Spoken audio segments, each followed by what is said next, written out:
Y'all know it's real when your boy Boss show up on a Friday midday. It's real. Oh man, it's so real right now. So I've been getting a lot of requests. I'm gonna show that. People want to kind of hear my response on what Stephen Jones said. I'm gonna be honest with y'all, man. If some of this is panic on our part, being all the way honest. So, I promise you, I could drum this up into a panic. I could definitely change this and make this into rage bait content because this is kind of low hanging fruit. But I'm not gonna ever try to, not even try. I'm never gonna deceive y'all. I'm never gonna tell y'all stuff just because it's going to be sensational. Okay, I'm gonna give you the honest analysis on this, and I'm gonna just tell you right now. I'm just being all the way honest out the gate. This is not as bad as what a lot of us think it is. Now, this does open. What he said does open up some wounds. It does. When you hear Stephen Jones say it's going to be really tight, the natural reaction is, oh hell no! Not after 2024 and the all in and all that kind of stuff. It's like, you can't handle the truth. Oh nah. So listen, y'all sit back for a second. Let me work on my stuff behind the scenes. I'm gonna be right back, and I'm gonna get in and out, break this down. All right, sit back.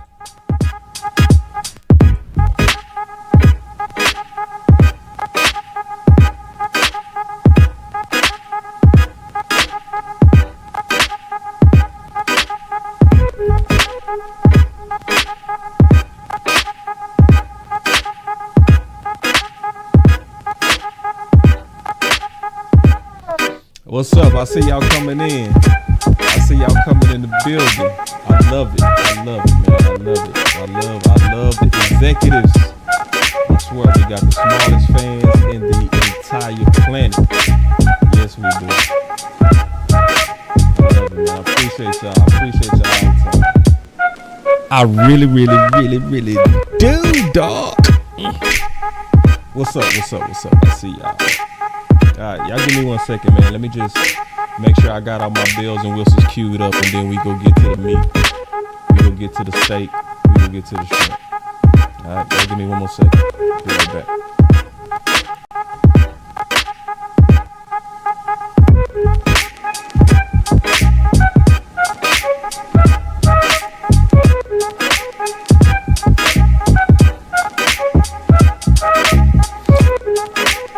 Ha! Edgy, I'm live on your lunch break. That's what's up. Special K, what's up, my brother? I ain't seen you in a minute, bro. It's good to see you, bro. I want her. See, that's me and Special K thing, bro. Only me and Special K know about that. I want her.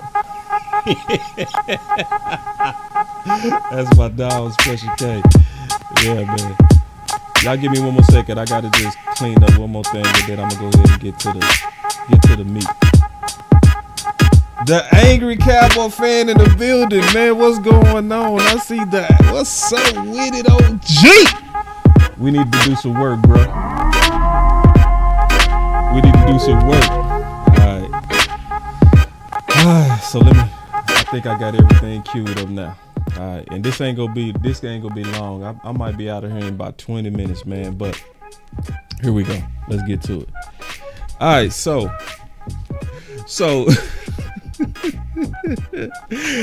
my boy Spartan hit me. He say, "Boss, we need a show on this tonight." All right, he said, "Boss, I need a show on this, man." And see, that's why I love y'all, man, because y'all don't mind being like, "Boss, what's up with this, bro? What's going on?" Because see, I'm not gonna lie to y'all. I'm gonna tell you the truth, bro. I'm not gonna sensationalize this, bro. I'm gonna tell you the whole truth. So, and I supposed to have talked about this last night, but I ended up talking about Prophet Mike Mark. If you have not watched that show, you better catch up to that show. I'm gonna tell y'all right now, that probably was one of my best. And when I say that, I'm not playing. I'm dead serious. That was one of my best shows. I clearly proved the case yesterday, and you will be enlightened from that show. You will have a totally different perspective on some of the things we're going through and how to solve it, especially with the coaching and what's going on with Mike McCarthy. But going back to this real quick, let me kind of get to it, and then we go break this down. So Stephen Jones said, no, I think we know we're going to have a challenge this year, and next year it's going to be really, really tight because we still have some money left over. Okay. We still have some money left over from some guys who aren't here today, and you're going to have some other guys that won't be here in the future that you still have to their cap count, right? So I said in the beginning, before I even started really talking about this, that this is not as bad as what we think, right? Because there's a side of front office that y'all ain't gonna want to hear this, but I'm gonna tell you the truth, that the job of front office is sometimes almost like what some people would call sausage making, right? To where I've never seen a sausage made, but I heard that it's so disgusting that you probably wouldn't even look at a sausage the same if you saw how it's made. It's that ugly. It's that disgusting. That's almost what's going on with front office when you start hearing them talk about the cap, especially in the public, right? Because there's something going on that's an ugly side of the business that a lot of us don't want to talk about, and that's these negotiations, right? And the business negotiations that has to be done between agents, the players, and then front office. And somebody say, it's bad, boss, I'm sorry. Banks, at least let me finish, dog, before you just conclude. You just let me, let me make the case first, bro. I know everybody got their minds made up, but just hear me out.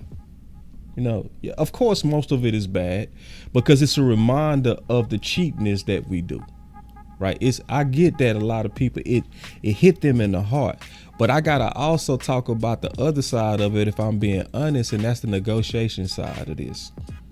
So we had the privilege of talking to Michael Gehlken before he retired from the Dallas Morning News, right? And he left out he stated a point that a lot of people didn't catch, and I even showcased this article on it. And he was showing that there was no team in the NFL that had this amount of talented, top level contracts but the Dallas Cowboys. So we know there's a big contract that's likely coming up, and that's Michael Parsons, right? So Jerry and Steven gonna always have to have the ugly sausage making job of trying to appear broke when they got the money.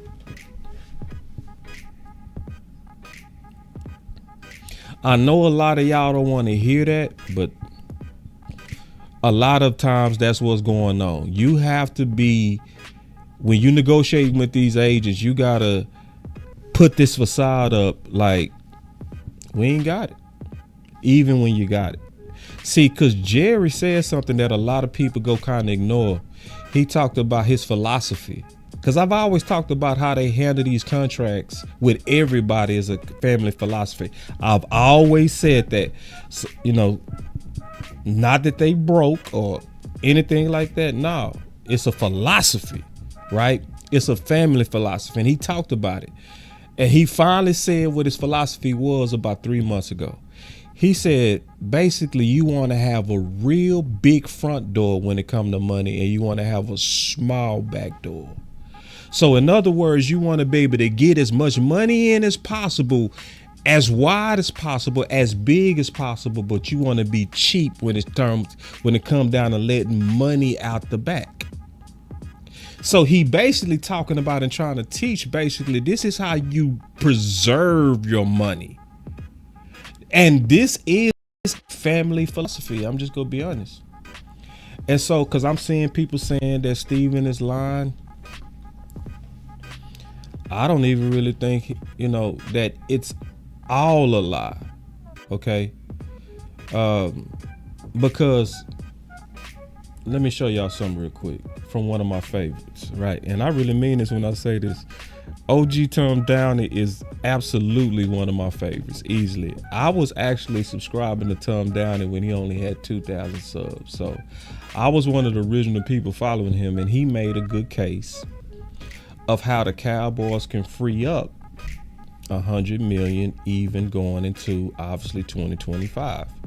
So he talked about the current cap space of the 23, the Dak savings of 36 because of his new contract, the CeeDee Lamb savings of 20 million because of the new contract. He talked about the option of being able to restructure Diggs, in his contract can free up 6. He talked about cutting still could free up 14 million, and then safeties, all of them being cut would generate about 8 million, and Micah doing a new contract, 15 million in terms of being able to free up that amount of cash. So he's saying total money saved is 122. So when you see stuff like this, you'll say Steven is lying, right? But Steven, there is, when you restructure this, a certain amount of kicking the financial can down the road. There's a degree of truth to that, because the Cowboys have always talked about the fact that they do 5-year budgeting. So I would challenge anybody to show me the 5-year projection and not just the 1-year projection, because you got to also showcase the cost of these restructures, and when they hit, because you not only budgeting for next year, you got to be able to budget forward into the future as well, where there are going to be players like Tyler Smith that's going to be looking to get his bag coming up, Bland coming up. It's some people that's coming up that if you keep restructuring and kicking the can down the road. Remember when we brought on Michael Gelkin, he said can kicks back. So y'all might have forgot that. He did an article. I miss Michael Galka too. I want to also say that too. I miss Mike. Michael's one of the best and most accurate and sound and fair insiders that we had. I really do miss Michael Galkin. I do. I feel like he was a treasure to the community, just like Tom Downey. So I want to be balanced on this and not just outright say Steven is lying, because what he actually referred to was the contracts that's going to be costing. For instance, Zach Martin. Zach Martin is going to have a major dead cap hit cost whether he retires or not. And it's going to have to be accounted for. Plus, on top of that, it's another thing that a lot of people not talking about. These owners just went through COVID. See, when you went through COVID, it's one thing for you to have to budget for your family. It's another thing to have to budget for a $1 billion organization with millions of expenses. So the cap, they just went through about 3 years ago.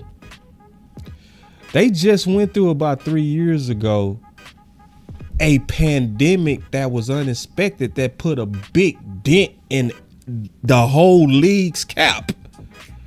Because I keep up with the cap. So I know that the cap every year was rising about 10 million every year. The first time it took a major dip was after COVID. Guess who was the only team that didn't have to have major layoffs because of the dip?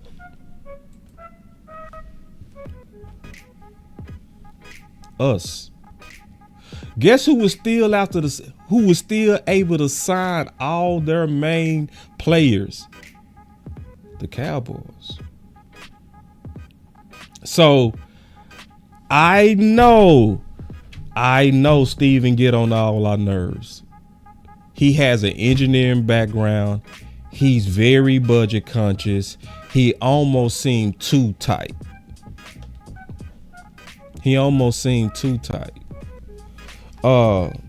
So I just wanted to just kind of give everybody my opinion on this, because I don't think it's being kind of portrayed in its most honest and measured place. Because I think that we're angry, especially after the last year. Because when you see his statement, what it says when you look at his statement, right? When you look at what he said, and especially when you say, hold on, let me pull it up.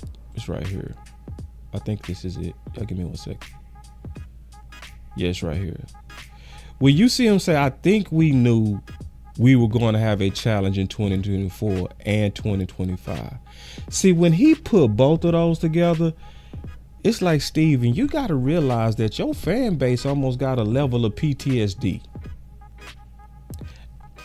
And Steven, you kind of not understanding the pain we going through right now. See, we watched you do nothing in free agency, right? And you equated 2025 with 2024.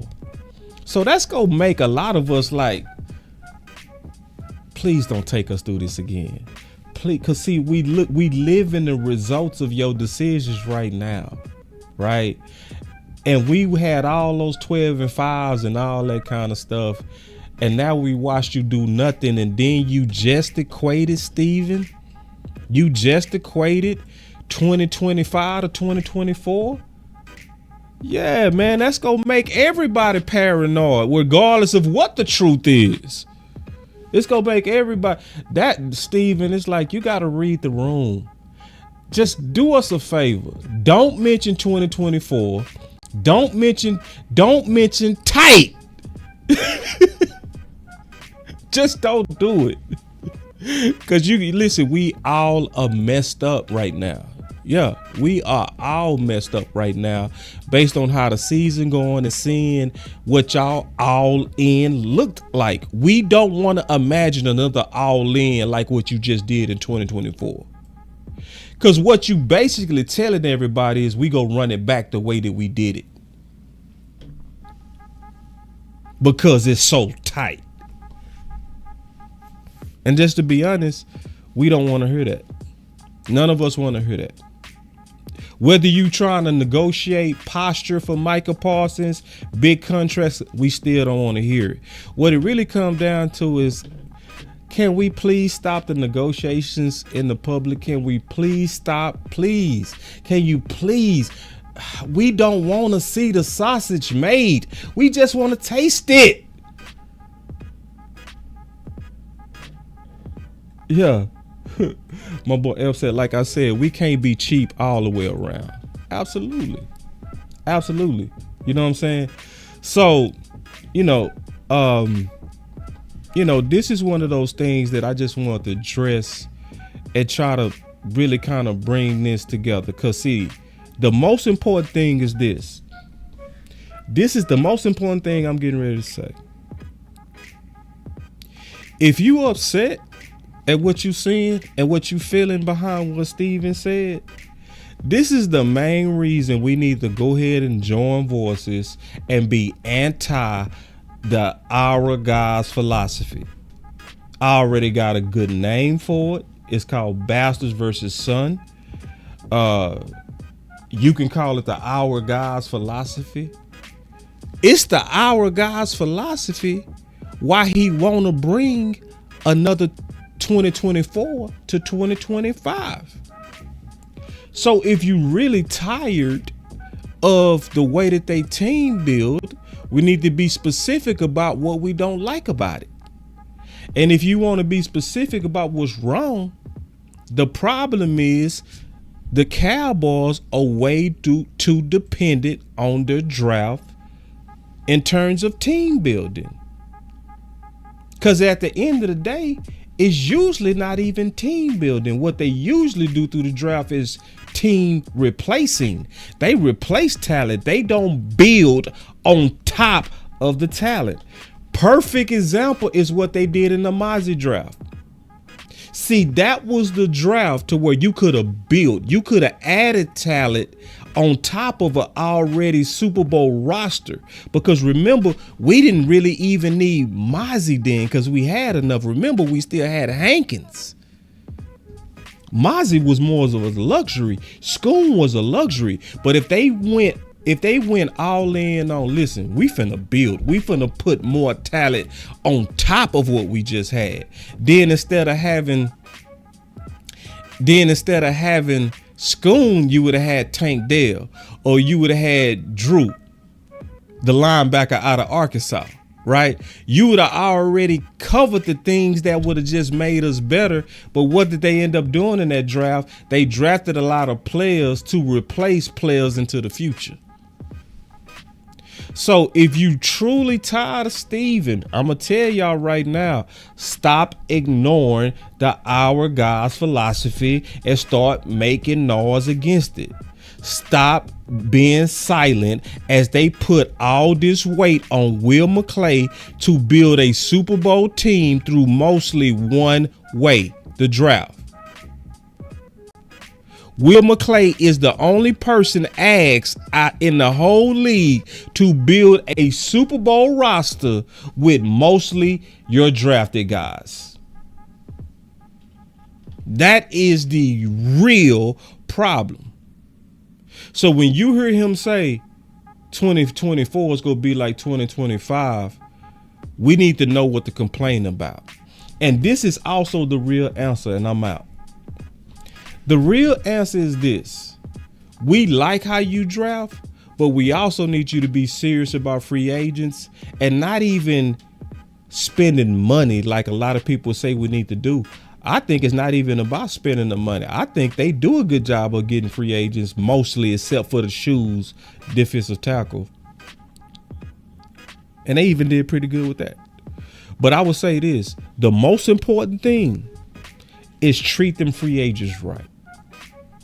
And that's what they don't do. That's what they don't do. And that's what we don't talk about enough. We don't talk, because see, people asking right now, where's Cooks? What happened to him? I ain't surprised that he disappeared off the face of the planet. Why? Because he was a bastard. See, when I say bastard, so people that's new, they won't know what I'm saying. Anytime we get free agents that wasn't on our 30 visits or that we liked in the draft process, they treat it like bastards.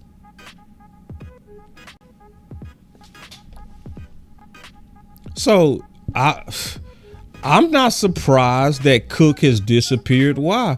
Because free agents don't get the same chances that drafted guys do. Will McClay said himself, if we pick him, we got to play him. And he said, we have to play him. Not we might play them, not they gonna get a fair shot to compete. No, we are going to play them. So they trust me on this. They still trying to find a way to play ball in Matt. Well, let's go. Yes, they are. Why? Because the philosophy of the Dallas Cowboys, if we picked you, we still gonna be trying to ways to play you. Because they put their drafted guys first. So I'm being balanced on this, and I'm gonna just tell everybody, most of this to me is typical posturing. This is what they do. This is also a reason why they wait so long to sign a big name players. Cause see, we all got the common sense to know that if you would have signed Dak and CD early, you would have got the cap savings early. And guess what you can't do now? You can't pretend to be broke. So just like Tom Downey did an excellent job, and I tell you, Tom Downey has always been one of my favorites. And I mean that. And we competitors. But still, true is true and real is real. He real good. I always love Tom and his attention to detail that comes from Tom Downey. So just like he did a great job of showing the savings that came from Dak and the savings that came from Lamb, we could have had them same savings in April, in March, at the beginning of free agency. But why didn't they do it?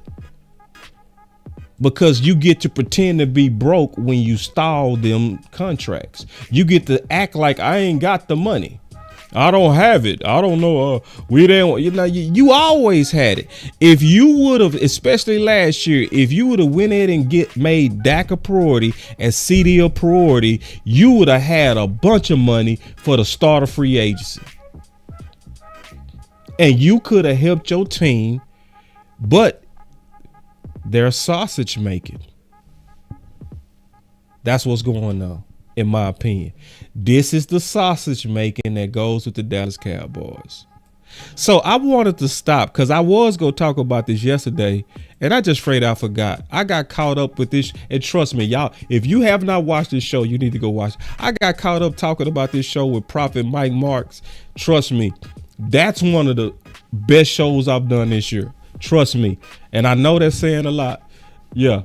I got so caught up on that show that I forgot. Because my boy Spartan hit me up. He was like, boss, you need to talk about this. And let me tell y'all something. I take it serious when y'all do that. I do. When y'all send me stuff like this and say, boss, I really need to hear from you, I do take that serious. I don't look at y'all requests and things that y'all want me to try to give insight on, like whatever. No, I take that serious because I know y'all leaning on me to tell you the truth, you know. And so that's what I wanted to do today. I wanted to give you the well-rounded measurements of what's likely going on with this. And to me, it's not as bad as what we think it is. But it's also got that ugly side to it, that sausage making side of it. But also being fair to them, it's also a little bit necessary. So I might be coming back a little bit later because Amp sent me some stuff that I also want to do some content on, because I'm getting ready to start making a case for Zimmer as potential head coach. I do see a road for that. I think that's a conversation that we all need to start having, and I'm going to start also aiding to that conversation. I promise that, and I did say that if he held Cincinnati, and I'm talking about Zimmer now, to under 21 points, that I was going to put his name in a hat as a head coach candidate. And I'm not going to let y'all sit up here and call him old and all that kind of stuff, because you did not see old when he was scheming against that high-powered offense. I'm honestly sick of just hearing just these kind of surface reasons of why not to like a candidate. Because to me, we are looking at Zimmer like we looked at running back. We made the same mistake at running back. Oh, they're old. We're old. Oh, you never get the old. Never do the old. Don't do the old. If we would have been smart and focused and looked at the film of them running backs like Saquon, Henry, Swift, Hunt, if we would have been, and we looked at the performance, we would have saw them as a value. But what happened is we got caught up in the old doctrine and we started knocking running backs because they was 28 and 29. So we missed that run that other teams are able to take advantage of right now. It's the same thing that's happening with Zimmer. At some point, in my opinion, we got to look at how people perform versus how old they are. If you had a young man's performance versus a high-powered offense, then I think I need to treat you like a young man, because it lets me know that your mind is still young. So I'm going to be doing some content on that because I'm actually starting to grow. Zimmer is not just growing on me as D coordinator. I'm also starting to go to the other level of considering him as head coach. He's still under my evaluation. I'm not done evaluating him. But after what he did the last 4 weeks, I think it's very fair. I think it's very right to throw his name in a hat as somebody that can hold this ship. And I'm talking about the Dallas Cowboys. He has experience working with Jerry and Steven. He won a Super Bowl while he was under Jerry and Steven. He's coached the greats that's been here before. He has a great respect amongst all the legends. Dion spoke greatly about him. Obviously, Woodson spoke highly of him. I talked to, who else I talked to? The safety. Man, I can't remember his name. I'm just having a brain fart. But obviously, I've had a lot of talks, even with some of the people that played under him. And why not? Why not consider him? Right? And I'm going to make a small case. I'm going to do a whole nother live or show about this But what's growing on me, especially if I'm trying to keep continuity, because continuity is important. It's very important. Brian Broaddus warned about that when he talked about what's the risk of losing. He talked about what's the biggest risk of losing Dan Quinn. And he raised a good point, and it's true. Coaching continuity. Because see, when you lose these coaches, you don't just lose your head coaches or your defensive coordinators. You also lose the sub. So you probably wouldn't just lose him.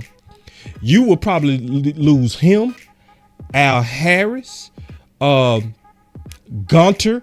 So you telling me y'all don't like the job that Gunter is doing with them linebackers? I know we don't like Scott McCurley, but Scott McCurley not running that thing. It's Paul Gunter. You telling me you ain't liking a linebacker play? You telling me you not liking the improvement from Mozzie and Osa? You telling me you don't like how these guys are keeping their containment? When was the last time we complained about containment? Because we complained about containment all last year. From game 1 to game 17, we say it every week. Damn, can they just please stop getting gashed on the edge? When was the last time you saw us get hit upside the head on the edge? So anyway, I'm going to be doing content on that as well. And then my one of my favorite OGs, B-Bird, he said I appreciate that. He said for last night's show, we started a trend of big wide receivers and fast defensive players in the 90s. Hold on real quick. Let me read the rest of OG. He said, we started a trend of big wide receivers and fast defensive players in the 90s. Now we've been chasing trends. Oh man, I'm gonna have to talk about that again, because I'm gonna cut that part out. Because I was thinking about that today. I said I need to cut that one section out. Because to me, that was the biggest point I made yesterday, that I don't want a lot of people to miss, that you obviously caught B-Bird. Chasing them trends is messing us up. Chasing them, we got to be very careful that we not chasing those trends. And I appreciate you on that super chat. Because, yeah, you reminded me. I'm going to clip that section out and I'm going to repost it. Because that probably was one of the most important things I said last night. It's how chasing trends is messing us up. And I mean that. You know what I'm saying? And we got to be careful about that. B-Bird with another super chat. I was trying to get off the show. B-Bird like, nah, you ain't getting off the show. I got something to say. B-Bird like, I'm gonna even hit the super chat button for you, B-Bird. You sent 2. Shoot. B-Bird done said 2, so I'm gonna hit the super chat button. You feel me, man? I appreciate you, B-Bird. I sure do.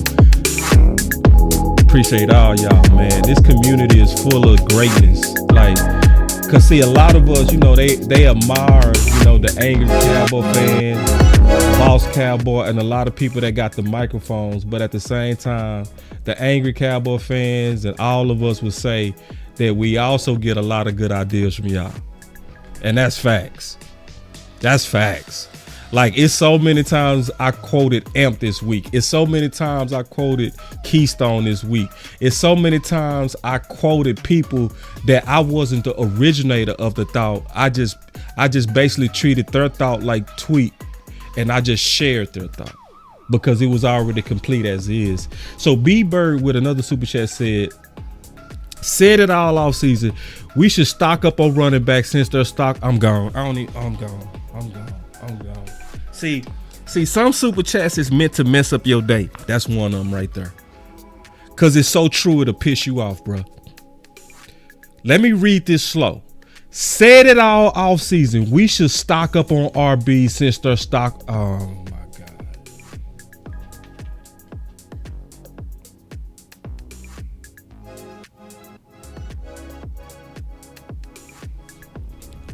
Since the stock was so low.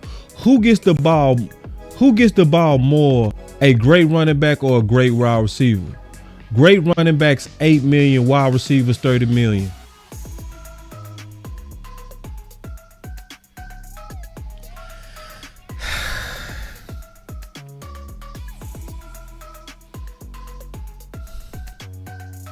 See, I appreciate the super chat, but I gotta go take a shower after that, bro. Cause you see, that's the type of shit. It just make you feel dirty. Some facts make you feel dirty. Because B Bird is basically reminding us of the opportunity that we squandered over the offseason. Man, he's so, cause see, when is the next time, B Bird, we go see Saquon going for $8 million? Swift going for $8 million. This ain't gonna happen no more, especially after this year. B Bird, is this gonna happen after this year when you got Henry and you got Saquon as MVP candidates? They price rolls, homie. B Bird is right. We've missed that. That is gone. This was a once in a lifetime running back market, and we missed it. We missed it. There's never gonna be a time where you got Henrys and Swifts and Saquons and Pollards all going for. They was sitting on the rack. They was sitting on the sale rack. And you know what's worse, B Bird? They've been sitting on that sale rack for the last 2 years.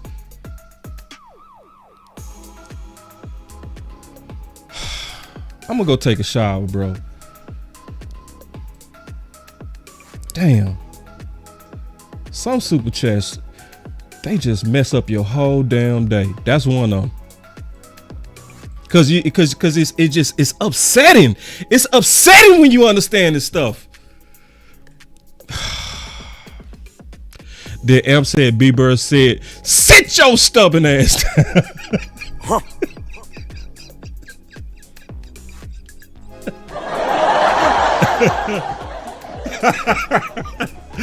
B Bird with another one. He say, no, they like Apple stock now. Exactly. So, but you know, I'm gonna say that's another reason why I said this today. I was talking to Amp. I said, it's my duty, and to a degree, is y'all duty. I got to learn how to expand our voice. I have to do a better job of growing this channel to the point to where you cannot ignore the truth that comes out of this channel. Because yes, obviously, I'm very influential in the space, but I'm definitely not influential enough. Because if I would have been influential enough, and if I was able to amplify what B Bird is saying, maybe we're not goofy to the point to where we poo-poo and shun that major running back market that was available. So I told Amp today, I'm committed to doing a way better job of growing this channel, because there's too many ideas that come from the executives and Boss Cowboy Sports and the people that I rock with for us to be underground. We have mainstream ideas and we deserve to be on the whole top of the whole market of Cowboy solutions, because we fucking good at it.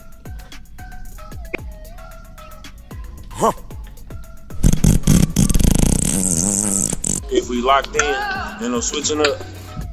Straight up. And y'all good at it. I love this community. I love the ideas that come from this community. I love the fact that y'all ain't quit, even though y'all mad and y'all can't stand Jerry and Steven sometime. Y'all are still not switching up. If we locked in, you know, switching up. So I want to give, and forgive me for cursing, if you had some kids around you, I truly apologize about that. I got a little bit too excited. But I did mean what I say. We are very good at ideas. Yeah. On this channel, the executives, all of us together, this ain't just Boss. This ain't just Boss is smart as hell. Boss, no, hell no. I be stealing y'all ideas. That's what really be going on. I be getting y'all ideas and I do content on it. That's, y'all want to know the truth. I steal your ideas. When y'all have good ideas, at least I give you credit for it, because that's what I don't do. I don't steal your credit, but I will steal your idea. I promise. I'm going to give you the credit for it, but I'm going to take your idea. And that's what happened. When you got a good idea, I'm going to take it and I'm going to push it. Just like I did the homie West Coast. He came up with the Run the Damn Ball campaign. I just took it. Now I gave him credit, but I wore them hats like it was mine. And when it's time to put them things on, I put them right back on. You'll think I'm West Coast. You'll think I'm the one, because I will steal it.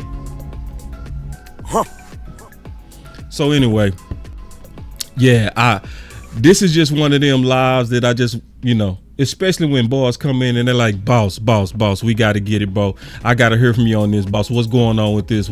I got you. So we also need to do better. This is what I mean by that. We're not going to grow as executives unless we get way more serious about sharing. Like, for real. Like, we got to really get serious about pushing good ideas out there. See, B-Bird's idea shouldn't be sitting on the shelf. It shouldn't be quiet. It should be amplified and loud. It's not going to happen unless we get organized and get serious about being a nuisance and using the internet and social media. Somebody say stealing, boss. Yes, Nisi, I steal. Yes, I do. I give you credit, but I will steal. Yes, I will. I'm gonna give you credit, but I'm gonna take your idea and I'm gonna act like it's mine. Surely, I'm gonna give you credit, but you gonna be like, damn, did boss come up with that? No, he didn't, but he act like it. Sure do. Stealing, boss, absolutely.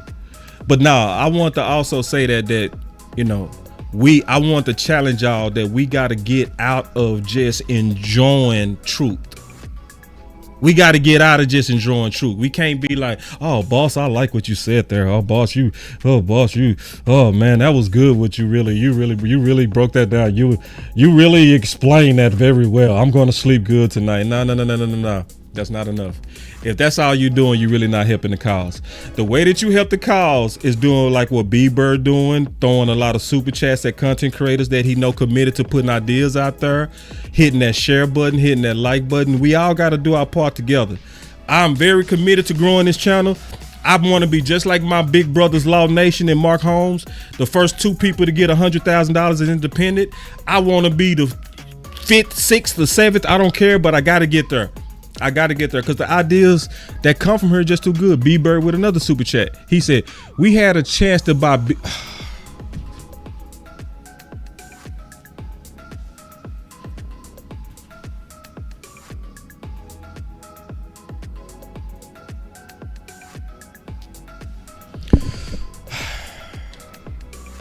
See, every time I look at his super chats, I want to take a shower. We had a chance to buy Bitcoin for $5 in the off season, but said, nah, I don't see the value in it. Boss Cowboy Sports, where your voice matters. Look, moving too bossy, we don't tread softly, but not flossy, the streets done taught me, moving too bossy, we don't tread softly, but not flossy, the streets done taught me, I'm just tryna get my nigga paid. We came from Section 8, and I knew I was at since the 2nd grade. Man, I swear my time is coming, cause I'm never late. I ain't going nowhere, I'm back. Y'all thought I was gone. That point was too good. God dog, B-Bird. B-Bird. You didn't have to do that, bro. God dog, B-Bird, like...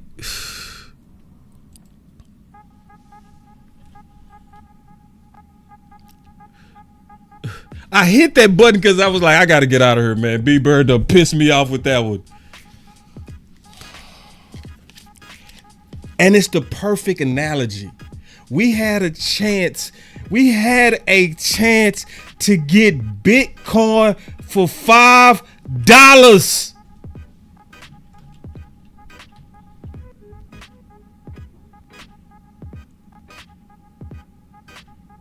I'm gone for real. Boss Cowboy Sports, where your voice matters. $5. Look, moving too bossy, we don't tread softly, but not flossy, the streets done taught me, moving too bossy, we don't tread softly, but not flossy, the streets done taught me, I'm just tryna get my nigga paid. We came from Section 8, and I knew I was at since the 2nd grade. Man, I swear my time is coming, cause I'm never late. Came from broken homes and broken dreams to getting paid. Dollar bill, listen close, this is not a drill. Niggas hungry trying to get a meal. I've been in light, who gon' pay a bill? Appreciate you, Angry. Certain plus with niggas lacking, shining light but still be blacking, red lights will stop the action, green to go even when it's slow.